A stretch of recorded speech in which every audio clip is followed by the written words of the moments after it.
ওই সোল্লা আছে না, মুকুলের ভাই চললেন হ্যাঁ মুকুলের ভাই সোল্লা, এতে সবসময় আর কাছে কোন টিয়া নিত 50 টাকা 100 টাকা করে চলতে হইতো না, এতে অঙ্গে দিয়ে অল্প দিনই কোটিপতি হয়ে গেছে। এতে মানে টিয়ারে শেষ নাই, এত দেখলে কত কয় না, এতে দিয়ে কি করে একমাত্র আল্লাহ ভালো জানে। তুই ইয়ে শুরু করছিস আমি বুঝলাম না, এতক্ষণ আল্লাহ তুই বালা কথা করে বই বই তুই হঠাৎ করে তুই আরেকজনের নামে আর সামনে গিবর শাখায় শুরু করছস। তুই তো বেটা গিবর শাখায় করো না, তুই আপন মরা ভাইয়ের বস্তু করে ইয়ে বই। ইয়া গোস্ত করে এত বেটা রোজা রয়েছি। তুই রোজা কেন রলি? তুই তো বেটা একজনের নামে গোড়ালে আমার সামনে বই গিবত করা, একজন ব্যক্তি একজনের নামে গিবত করা আপন ভাইয়ের গোস্ত খাওয়া সমান।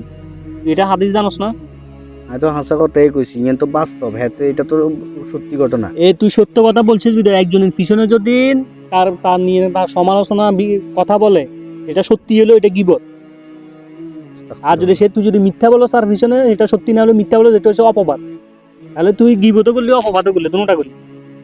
আস্তাগফিরুল্লাহ, আল্লাহ মাফ করেন। বর্তমান সমাজে প্রায় জায়গায় দেখা যায় আমরা অনেকেরই গীবতে লিপ্ত থাকি, কিন্তু আমরা এটাই জানি না যে গীবত করা আপন মৃত ভাইয়ের গোশত খাওয়ার সমতুল্য।